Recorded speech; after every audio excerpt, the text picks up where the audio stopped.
Hello everybody, welcome back to another video. Today we're going to be doing another video on a Shindo life combo. This one is very strong. There's only one weakness, which can be pretty, depending on how good you are at the game, you can work around it. So, let's get right into the video. So, what you're going to need for this, you're going to need Shiver, and your second element does not matter. You're going to need to use Shock Slam, as well as Lightning Blaze, so the 5th and 6th abilities of Shiver. For your Bloodline, you're going to need 3 slots, so this might not work for you if you don't have Robux to spend on this game, or if you don't already have the 3rd Genkai slot. And for this, you're going to need Raiken Shizen or Adurite Wood. You're going to want to use that as your C-Spec. As for Sand, or I believe they call it Magnet Style, you're going to want the second ability, Sand Coffin. As for Arahaki Jokai or Golden Byakugan, you're going to want the first and the 3rd ability. Moving on to sub-abilities, you're going to want to use Innergate Spirit, as well as these ones are kind of up to you. This is what I found that works best out of what I have. I use Senko Spirit Bomb.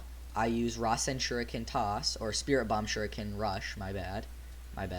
And then I also use this one up here, this Taijutsu ability, Hidden Surprise. So, as moving on to weapons, you want to also use Threadblade. So, let's get right starting off slow. You're going to want to use the Shock Slam ability from Shiver. You can use the Subjutsu Shock Slam. I prefer the Shiver ability because then you don't have to go and actually get Shock Slam, the Subjutsu. And after you use that, you want to use the 6th ability of Shiver. I forgot what it's called. From there, you want to use 128 Palms and then Air Blast from the Byakugan, Gold Byakugan. From there, you would also need to use the Senko Spirit Bomb to teleport to them. Then you want to use the Z6 spec of Inner Spirit. So you bring them into the air and you shoot the fireballs at them. There's a slight delay when they come down. So for that, you have to teleport to them. Otherwise, they have a chance of running away. This is the biggest weak point in this build. But if you do it right, they can't get away. I use Hidden Surprise to teleport to them, and then it puts them in the air for a little bit of a stun. Then I use Threadblade to suck them back into me, and then I hit them with the Shuriken Rush to push them away, give me some time to be able to cast Sand Coffin, and then I go in for the second huge damage dealer of this combo, which is the C2 spec of Adurite Wood, which is going to do the most damage. And then after that, they should be dead. If they're not, well, that's too bad. I mean, he has the second ability of Ten Tails, and he still dies from it. So it is pretty overpowered. Oh yeah, quick disclaimer: you can use Senju Wood or just normal wood style, I believe. I'm not sure if normal wood style has the C2 spec where you summon the giant statue that has a ton of hands.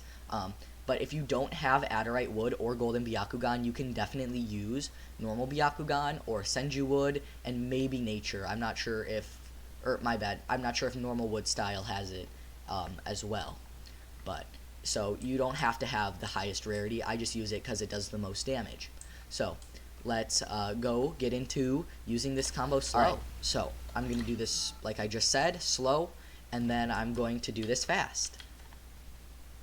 So you want to activate Z6 and C2.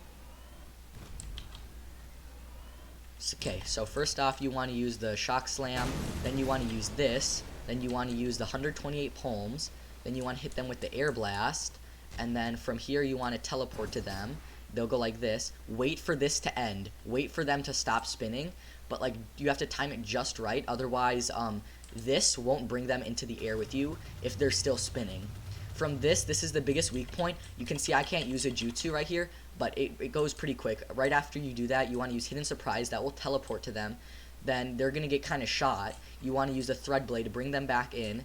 Then you want to hit them with this. And then right away, you want to use the Sand. And then you want to use this ability. And then just rail them with this. And that's a lot of damage.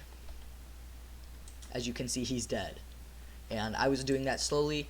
I mean, if you do it fast, which we'll be doing next, it's very hard for them to get out. Like I said, there is one weak point right after you use the inner gates, but if you do it right, they already get like a little bit of a slow debuff, so you can still pretty easily hit it. Do you have any comments on this? No, it's just super powerful. That's pretty much it. I mean, there is, like you said, the big weak point after you get jumped. I get thrown into the air, and you like throw all the fireballs at me. But it does stun me for a little bit, and the teleport really helps. Okay.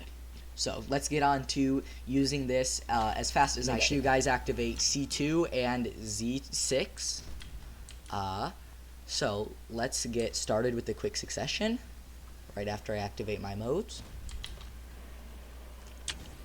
Let's go. Alright, so starting right off with, like, right from when he starts, for the first few moves, I literally cannot move.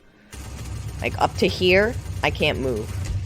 After this is the weak point where I can move, but then there's the teleport, and then the thread blade, and now I am back, not really able to move.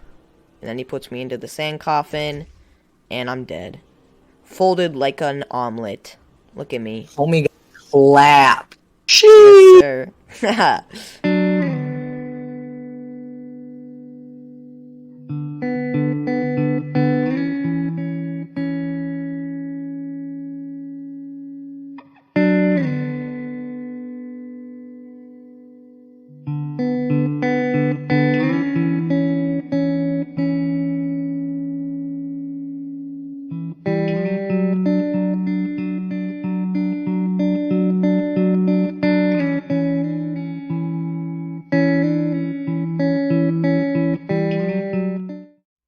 Alright everybody, thanks for watching. Make sure to like if you like the video. Check out some of our other videos. We do a lot of combos on this channel. Subscribe if you like. We upload pretty frequently too. Alright everybody, have a good night.